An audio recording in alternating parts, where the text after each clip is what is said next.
And most people will start, I mean, you can draw the levels, and that's the best way to try to monitor someone is drawing with your doctor, draw the levels. But starting between 1 to 2,000 is a very reasonable place to start for most people.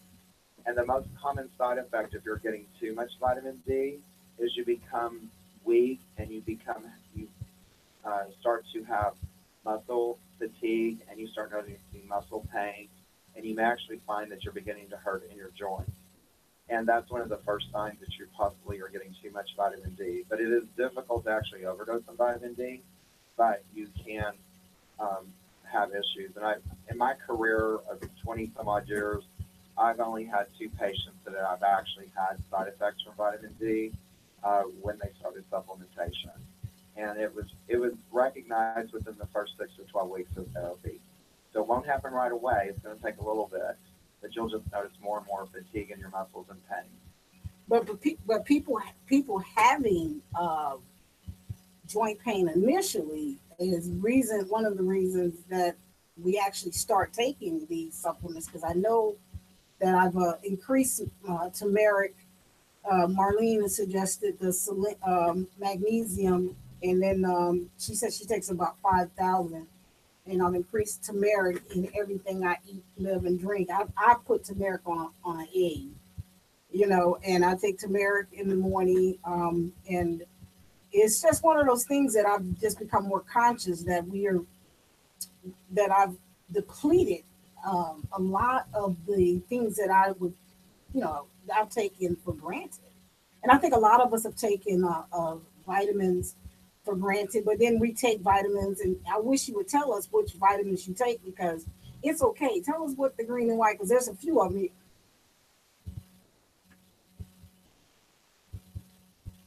Whole food source is actually the best place to start. By that, I mean getting at the greens in a natural form. But you want a really concentrated green product. So I actually do two green drinks a day that I make myself. And how I make them is I do a fourth a cup of oatmeal, and I use a NutriBullet is what I use, and I don't cook the oatmeal; it's just raw oatmeal. To that, I use a product that I get. It's called Amazing Grass Super Green or Superfood, and it is a concentrated green product that has about 30 vegetables in it, and it's a powder. And I add that to my mixture, one scoop of that, and then I add the protein that I like. I like chocolate protein powder, so I add that, but you could do vanilla. I would not do strawberry with it, but vanilla or chocolate. Okay. And I add about 15 to 20 grams of that uh, protein powder. And then I do three different vegetables, and I like spinach, cucumbers, and zucchinis, my favorite flavors. And so I do about 6 to 7 slices of cucumber, 6 to 7 slices of zucchini, and then about a half a cup of spinach. And I put all my stuff in the freezer so it works like ice, so it's cold. And so um, I actually buy the frozen spinach. It's the cheapest way to buy it.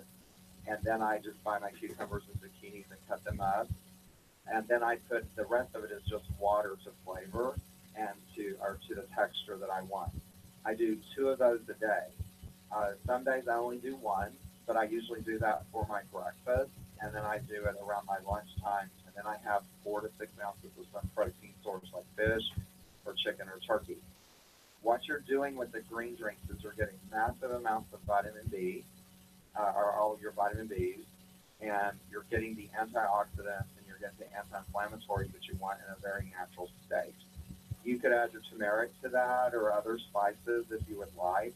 I actually take turmeric capsules, and I end up buying my supplements all at Vitamin Shop because it tends to be cheaper and there's one near me. The only thing that I do buy at Walmart is uh, the vitamin D3, and I buy glucosamine and Jordan, the triple strength from Walmart. Those two products are great for my body. The rest of my supplements actually buy at Vitamin Shop, and I take turmeric with curcumin, which is the black pepper, and I take the 900 milligram dose of that. You have to work up to that dose, just like any medicine. You have to understand a vitamin supplement or a um, herb, you have to start with small amounts. You'll give yourself diarrhea, you'll give yourself fatigue, you'll give yourself body aches and flu-like symptoms. So kind of have to start slow and work your way up. What about the black seed coming? The black seed oil.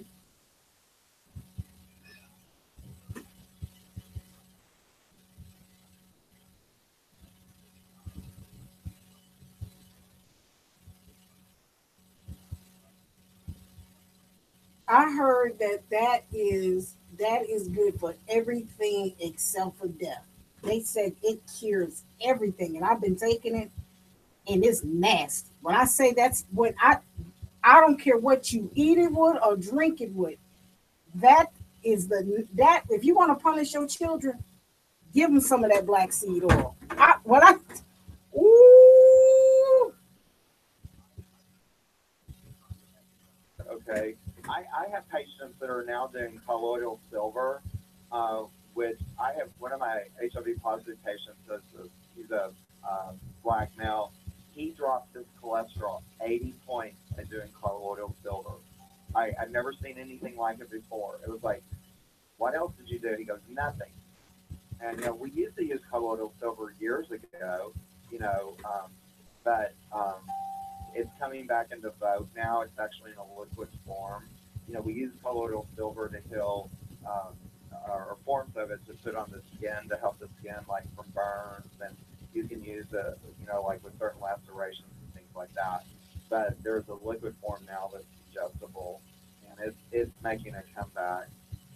But I believe the green drinks that I do are really ultimately what gives me the health that I have. I'm 53 myself, and I actively exercise. My practice, I have a 3,000 square foot gym within my practice, which is for personal training and rehab stuff.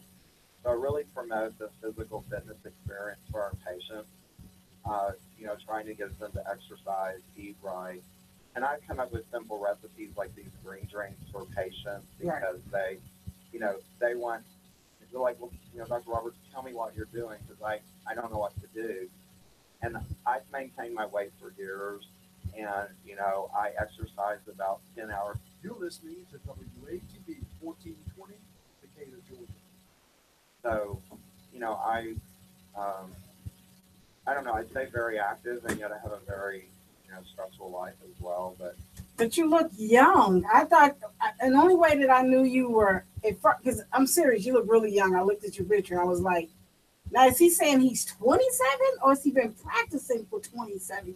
You look okay, yeah. Because I was in Dallas and a few years ago, and I remember getting on that downtown and looking at the way that little thing goes underground. It's nothing like here, nothing like Atlanta, but that little yellow bus thing, and it went underground and went between streets. You have to go chase that thing. I mean, it's not like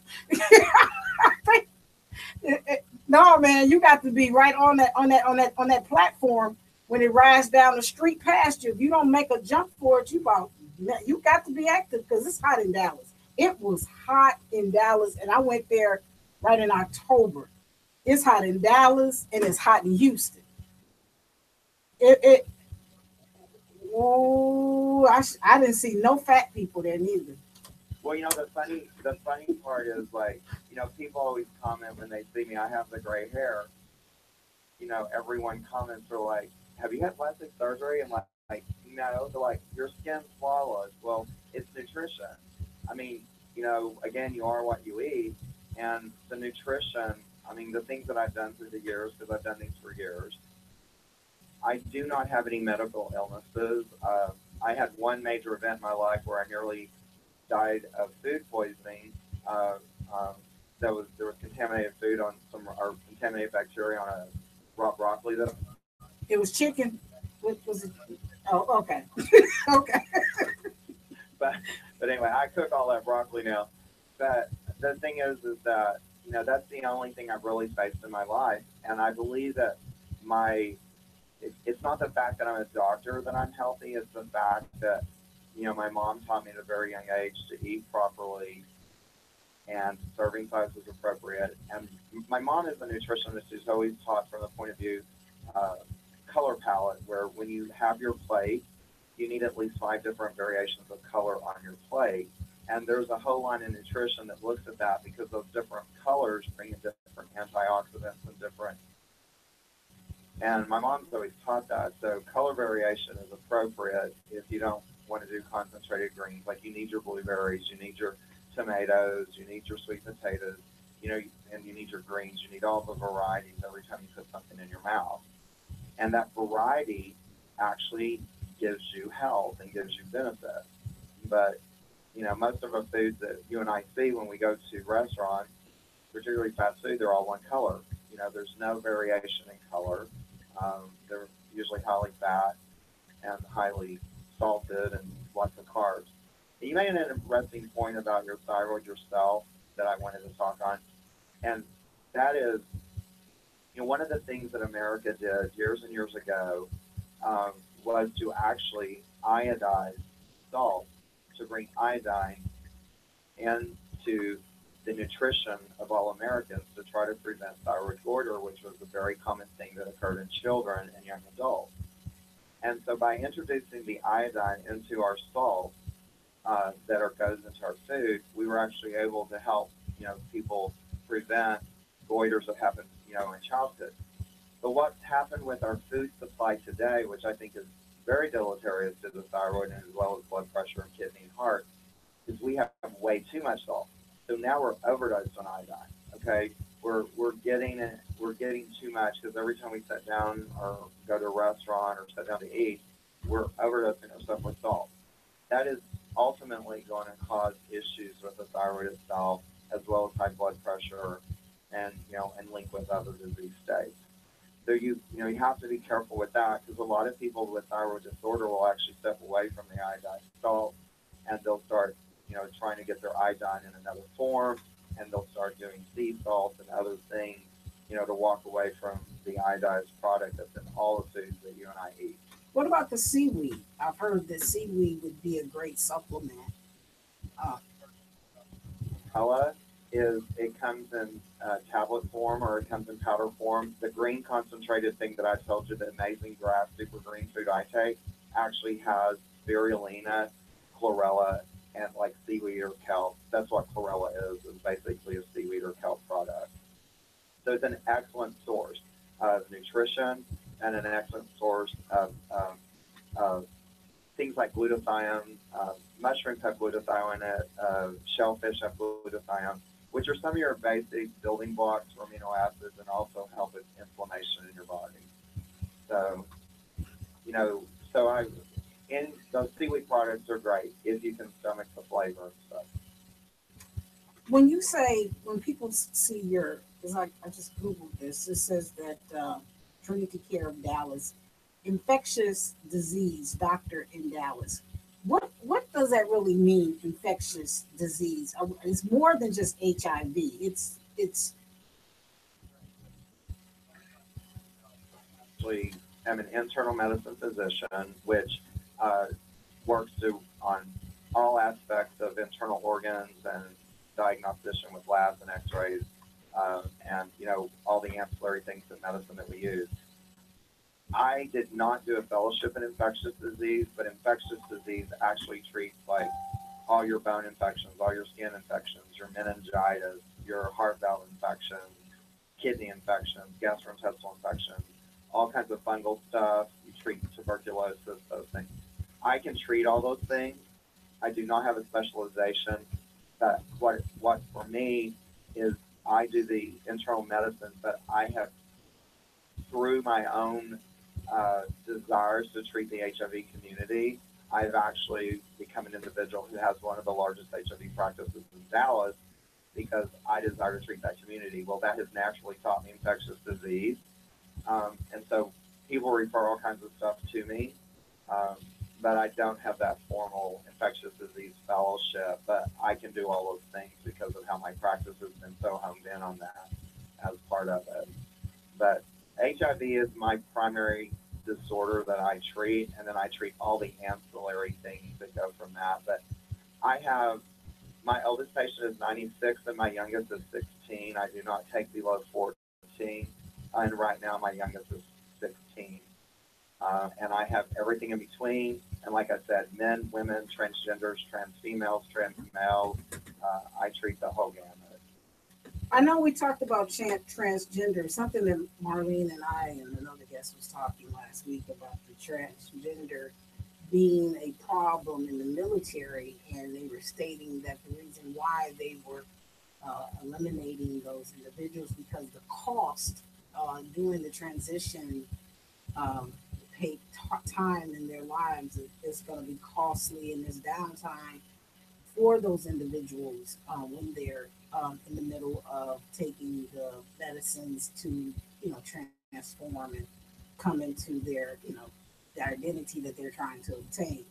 Is that a true statement that, in terms of what has been indicated, that this is a costly scenario that will cost the people in the United States, people, taxpayers, downtime where you have, several soldiers that are not, doing their job, and that's the reason why they want to eliminate transgenders in the military because of a cost-effective situation.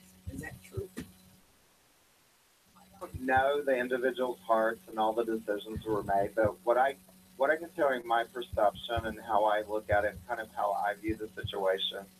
Number one is, for me, the transgender issue is a primary hormonal disorder.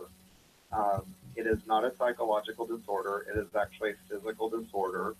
It is the dysfunction of the XX and XY chromosome, where a person presents with an external body that has a hormonal system that is geared internally for the other hormones.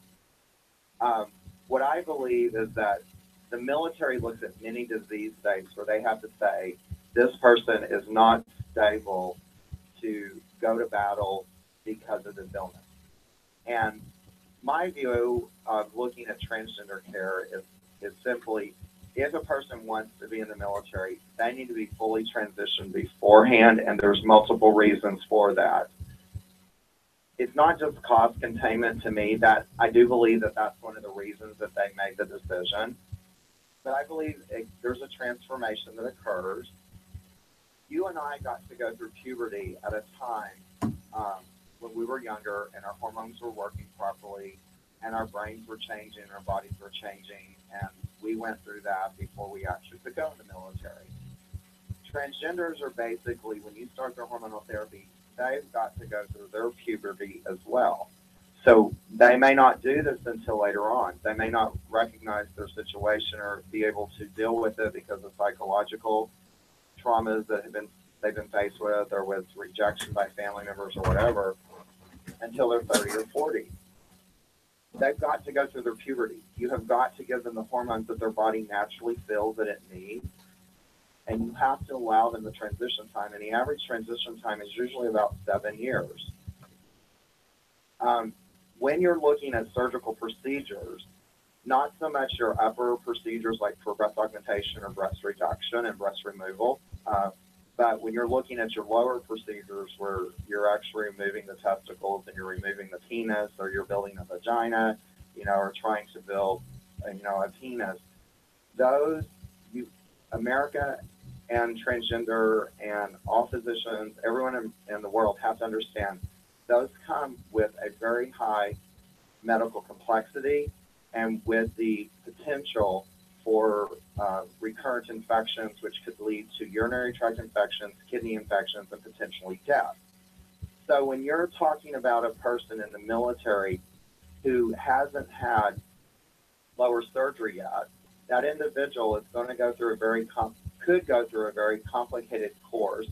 And if they get out in the battlefield and say they're dehydrated, they don't have the nutrition, they're going to be at a higher rate for developing those infections.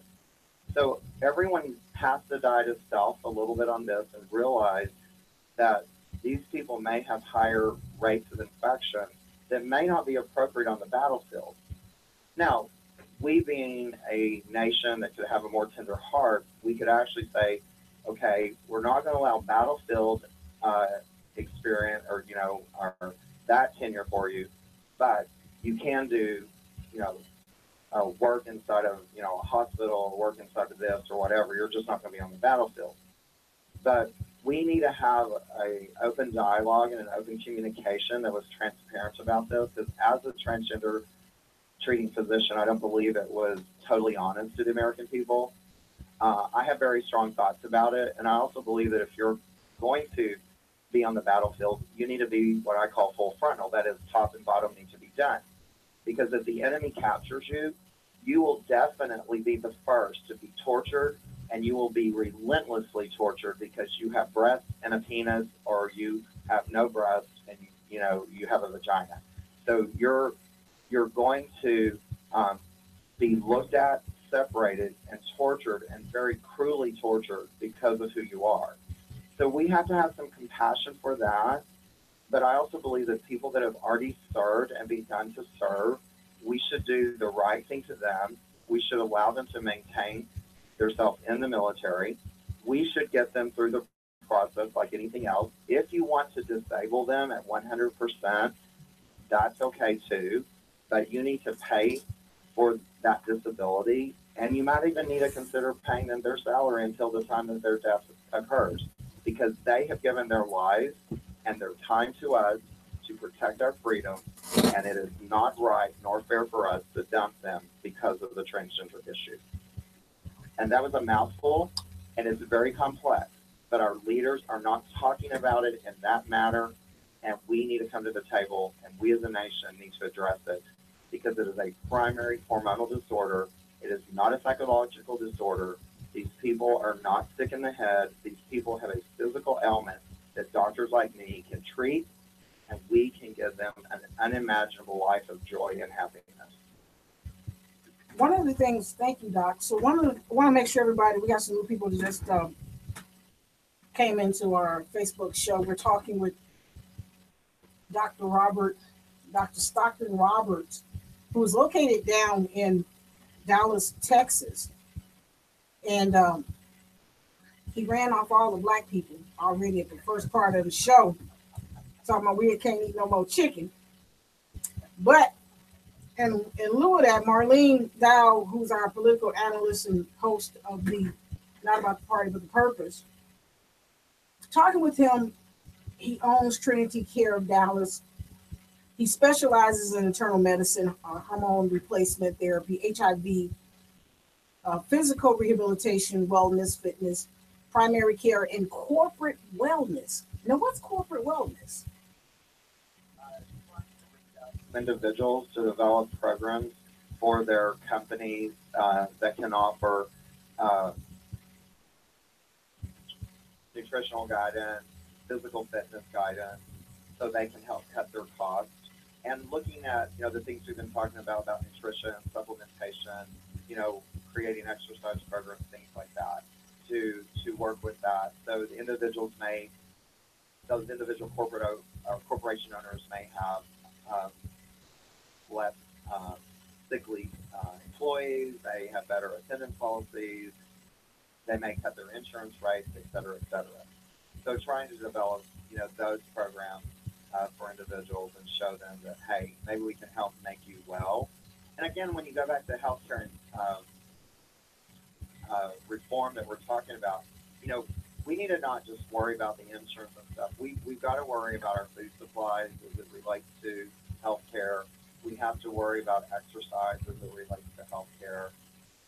And we need to promote preventative medicine. And, you know, today, healthcare doesn't want to pay for prevention. It doesn't want to pay for, like, your supplements that you're taking. We need to open that narrative, because there's other things other than FDA-approved drugs that can make us healthy. And, you know, we need help there. I mean, I, for instance, take no medicine. I have all normal labs. I mean, I exercise like a saint. I still pay, you know, for me, $1,300 a month for healthcare insurance, which I never accessed. Okay, and it's crazy to think that I spend almost $200 a month for supplements, and I don't know exactly what I spend on my food, but it's crazy that I don't get any benefits for all the preventative work that I do, and yet I pay into a system that's supposed to help others, and all I see is that it's not helping others. So we've got to address healthcare, not just a medical sickness program that America wants to delude itself that we have today. And you know what? And that's what Marlene was, one of the questions Marlene had for me to ask you is that, do you see America really going in a negative, healthcare really going down the toilet based on the political insight that America is leaning toward when it comes to the Affordable Health Care Act? And how will it, regardless of what happens, will this particular healthcare act have anything to will affect your practice at all, or the people who participate or come to your office? Will this healthcare act affect you financially and your patients? Well, it already has affected my patients, and it's already affected me financially. But I believe in universal health care. So I was very glad that we actually started the conversation. Okay. I didn't expect for it to be perfect from the start, but I was willing to participate because the only chance of it ever becoming anything is for physicians to participate. Many of my colleagues did not participate because the reimbursement rates were lower and because there were restrictions like for HMOs and getting referrals. But, I myself personally, doctor, you have to participate because if you want to build this for all the citizens of the United States, you have to be able to reach to them, and you have to be able to them to be able to reach to you and receive care by you. So I've always participated. I believe that, when, and this has nothing to do with bashing any person or any individual, but I believe that Barack Obama's idea of universal health care was a great plan. I believe that maybe because he didn't have the actual insight and the touch of medicine like I do as a physician, that, he gave those authorities over to other people in hopes that they would end up doing the right thing in his name. And I don't believe that those people had his best interest at heart. I believe that, it got labeled with his name and he gets to bear all the burden of it. But I believe that his fundamental, when I heard him speak, before it all started, he fundamentally had the ideas that we needed to make our system work. And then it got perverted by the people that sat in our Congress and in our Senate that actually kind of defamed his name with the plan that they have. And I believe that there are areas of flaws with the insurance companies, the things that they proclaim they're losing money on. We're not having cost containment of pharmaceuticals, any service in general in medicine. There's not this cost containment that's occurring. Everyone feels like if it's got medicine attached to it, they can just add 2 more zeros to the end of it. Well, that's ridiculous. And we've got to cost contain. I do believe that patients have already paid a heavy penalty. More and more of my patients are dropping out because they can't afford their premiums. And right now in the state of Texas, we don't take we did not take Medicaid expansion dollars in Texas, and so some of our opportunities for patients to get care, especially those that are indigent, is not as great. And all of our patients just got informed here, through Blue Cross Blue Shield and some of the other plans, that their plans are no longer going to be available next year, and we'll just have to wait and see what you've got. And the plans get more expensive every year, and they cut services. Now, I know for me, I just got my rates at least from 2 major insurance companies, and what I'm going to be reimbursed is basically the same, or maybe like 2 or 3 cents more. So from this year to next year, I'm not going to see any major reductions in my reimbursement for the visits I have. But what I am seeing is increased audits from the insurance companies just because they don't want to pay for stuff. Not because of anything done wrong, they're just auditing for the cost of stuff. And then they're denying and they're slower to pay. So what might have gotten paid in 30 to 60 days is now taking 120 to 150 days. So, the burden is becoming greater there on me. And then patients have greater out-of-pocket expenses, which they're not able to meet. And so therefore they're delaying their visits to me, or they're, can only pay a certain portion of their visit, and it takes them longer to pay it. And then when it comes to like MRI, CT scans, they can afford the deductible. So I may order it today, and that person cannot afford that service for 3 months, trying to make the deductible. So they see that delay there. That's the reality.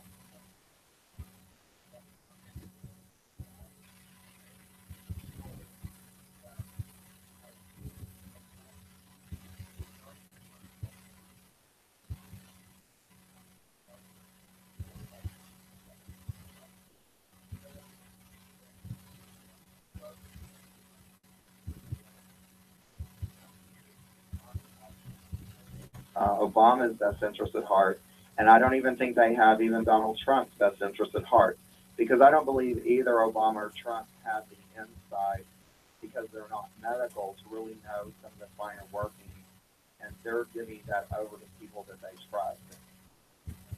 Those people. And that's what's so shameful. But I have a question from Facebook.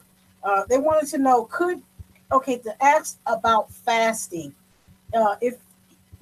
If you're in favor or not about fasting, I guess that has to do with being able to maintain the nutritional onslaught of what they need to do in order to fast and keep their supplements and keep healthy at the same time. So is that something? Do you believe it? Do you favor or do you not favor it?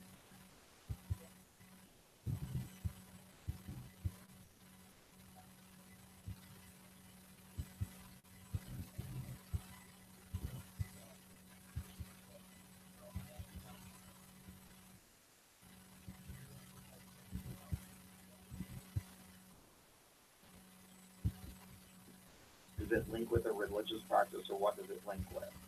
So number one, the person has to define that for themselves, because all of those have to come together, because a fast can be a very traumatic thing on the body, and you have to be mentally prepared physically, and you have to be spiritually prepared.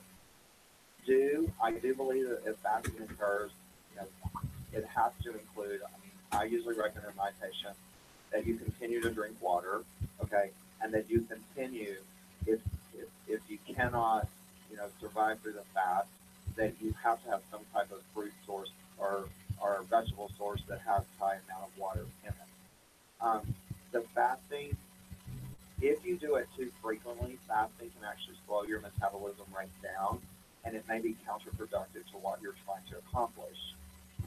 But a fasting, especially if it's linked with a very strong spiritual tie, can actually be a rebirth and can be a renewal for the system. And individuals can actually feel, like they are renewed energy. And that in of itself, the spirit and the mind can overtake and help the physical body. It goes to placebo effect in some of it, which is something that many physicians walk away from, because when an individual believes in something, that gives them great health. And we are not attuned to placebo effect, and we are not attuned at teaching our patients to draw strength from placebo effect. I do, because I believe in it strongly. But a lot of my physician friends do not know how to enact those types of things for their patients. But fasting should be done definitely with advice of the physician. It should be limited number of hours or days that you're going to do it. And there should be additional things that you should consider putting in. Some of your supplements would need to be stopped. Some of them could be continued. We appreciate that. They were very appreciative in that, and that was this was. Oh, my glasses. They're in the car. I think that was Miss Wright. But the other thing is, I wanted to make sure everybody knew that we're definitely sitting here talking with Dr. Roberts, who is down in hot Dallas, Texas. And we want to thank you, sir, for just giving our listeners a good idea of what's happening in the healthcare. Now, Marlene had some really interesting questions that I think we've actually got through the majority of everything. But like you were saying before, the most important thing is that the politicians need to have a conversations with the doctors, and doctors need to have a conversation with the pharmaceutical companies, at the same time having a conversation with the insurance companies. So when those three things come together, I think they will be able to substantiate whatever changes that's going to be made within our healthcare portion that's coming up really fast. I know a lot of the funding for advertising has been cut in terms of Affordable Care Act and how to be able to obtain that, and enrollment is coming up quickly. But as well as some of the things that we've been experiencing and what you've been experiencing, you mentioned that you've lost, there's been a loss of income as a result, and this is something that that has to be integrated in our conversation. I hope and pray that we can do better as we move into the last quarter of the year, and God knows where we're going to be at next year, because I know that I've gotten my quotes. I'm with Kaiser, and I don't know. I'm going to either have to do something. I got to do something quick, because woo.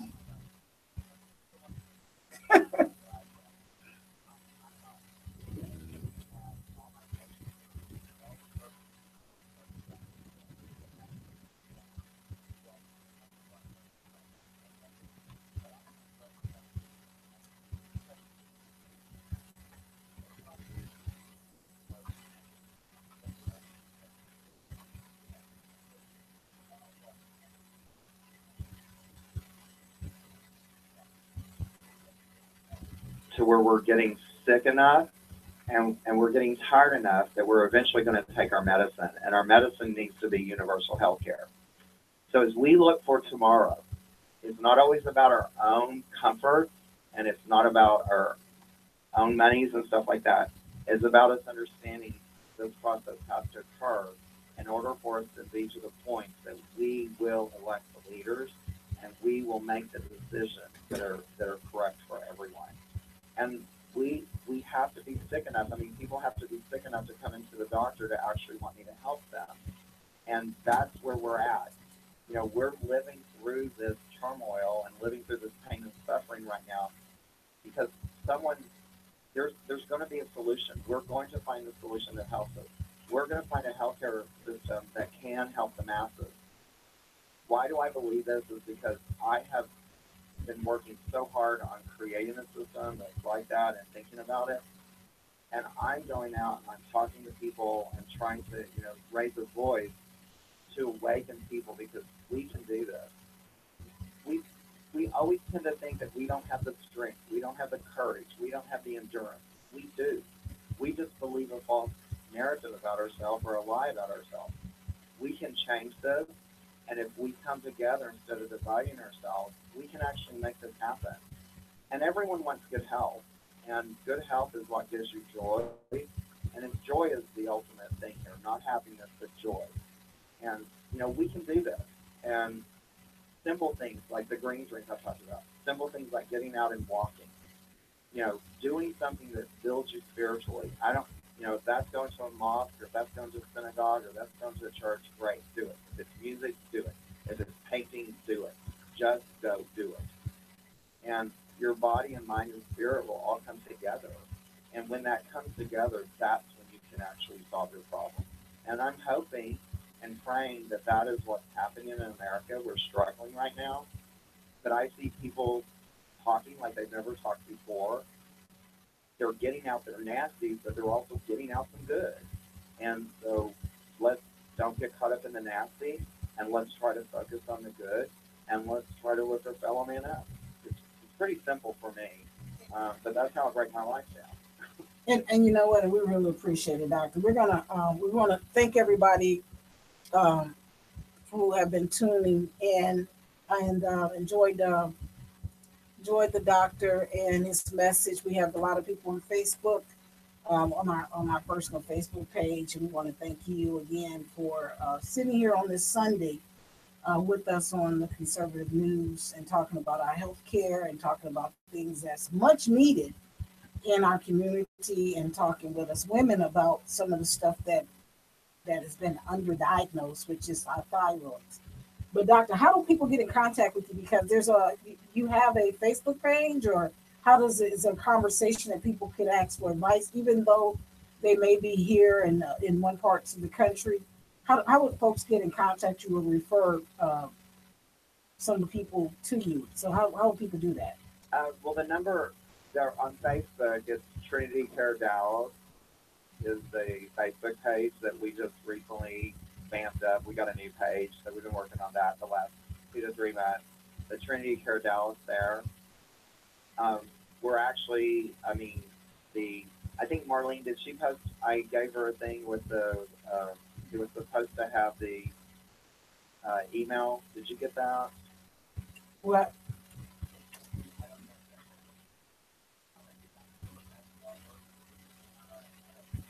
Trinity Care Dallas is the email that we have. But if you want my phone number, I can get that too for the clinic. Please, please. 4-828-4702. And it's Trinity Care Dallas. We're next to the Trinity River, but the name of the clinic was chosen for my face.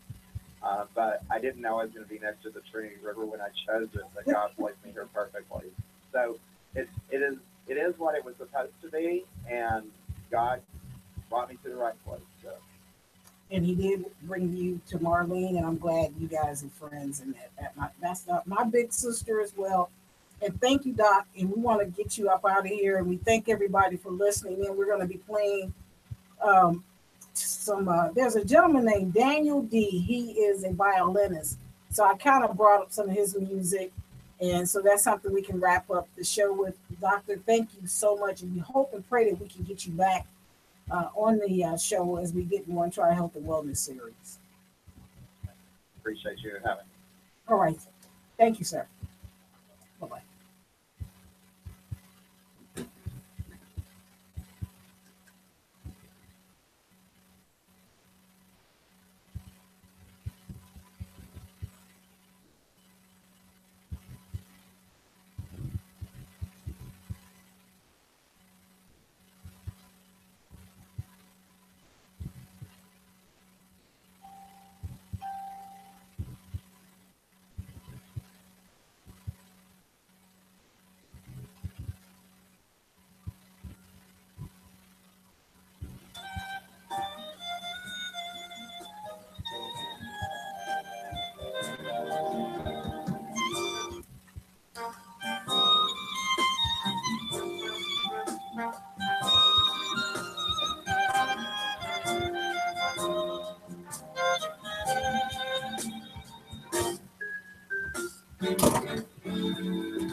All right, you guys, this is Daniel D. We want to get into what's happening with the weakening of tropical storm Nate that's brings flooding and power outages to the Gulf Coast. All right. And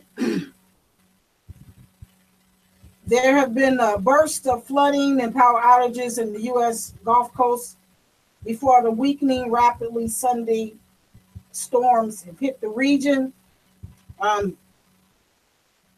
Nate is the first hurricane to make landfall in Mississippi since Katrina in 2005.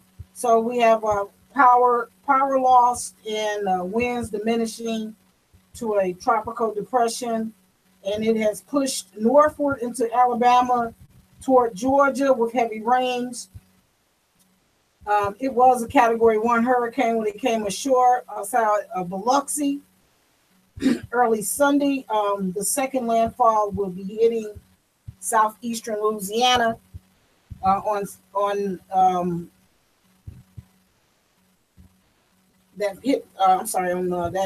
yesterday evening.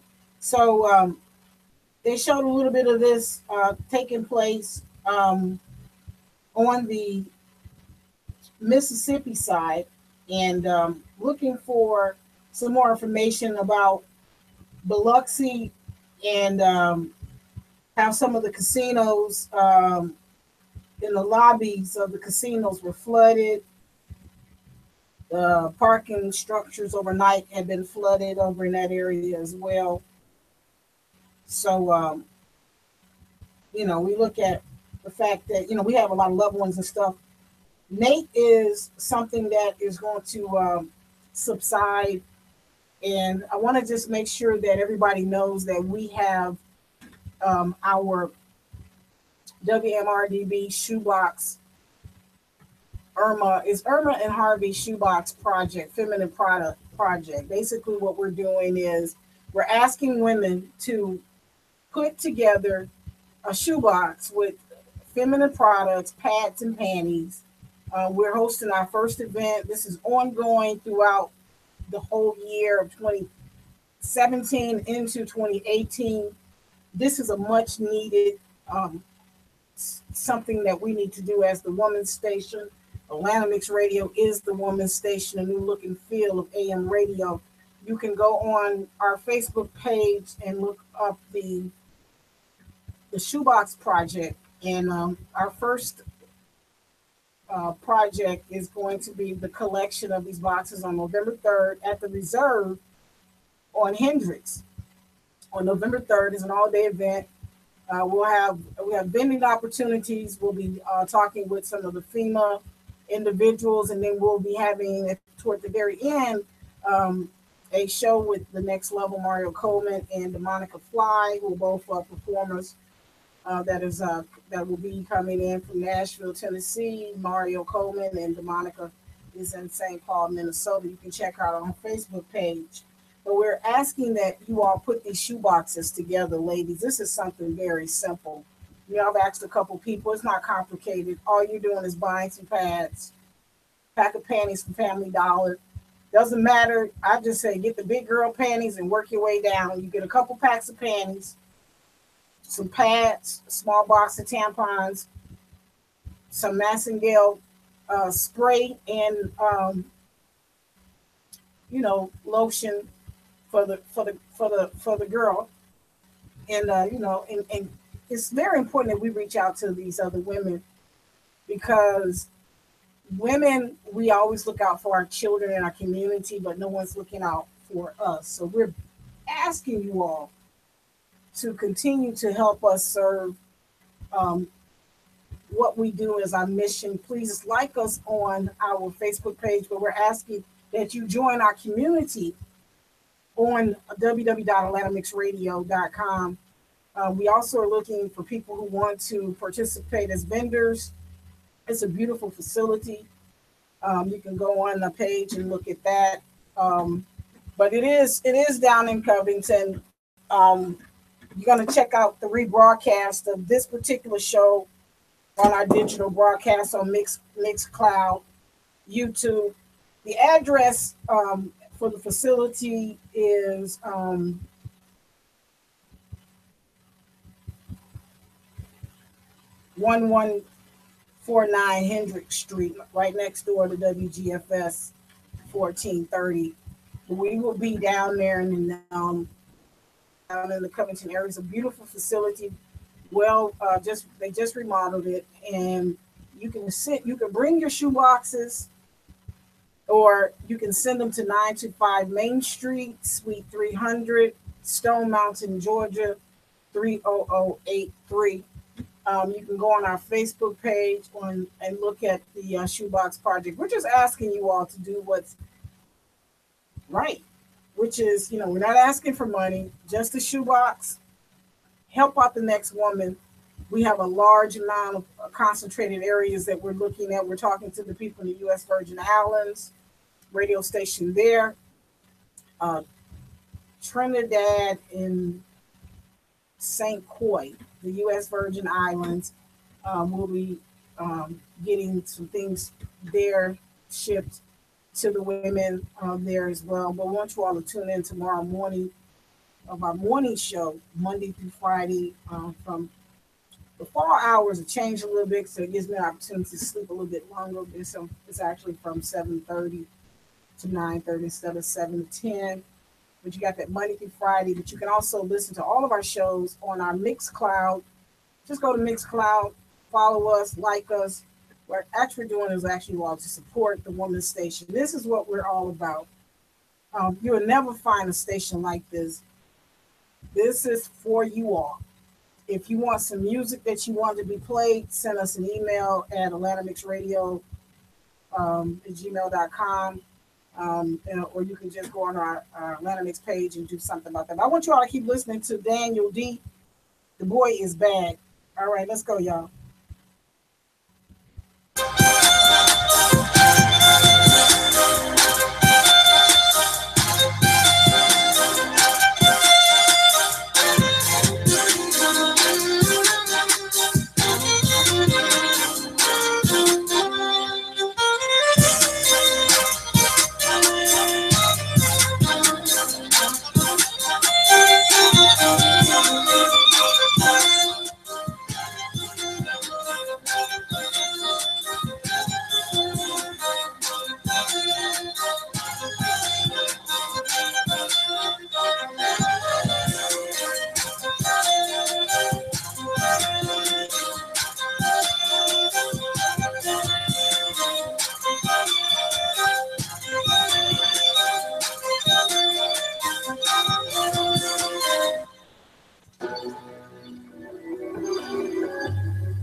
watershed that may has shifted slightly eastward, and the hurricane watch has been upgraded to a hurricane warning with 50-mile-per-hour wind. Wind is expected to move into the Gulf of Mexico.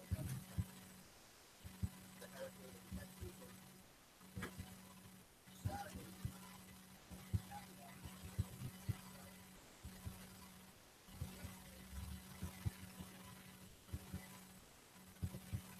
There, it should be in the public that we are very well prepared. We have a great team of first responders and organizers. We have been through this many, many times before, and we are ready for whatever may brings our way. While still uncertain, the latest forecast shows that today's strengthening will produce a heavy wind and above average rainfall in the area now beginning Saturday afternoon through Sunday. Current forecasts have 3 to 6 inches of rain over the duration of the system.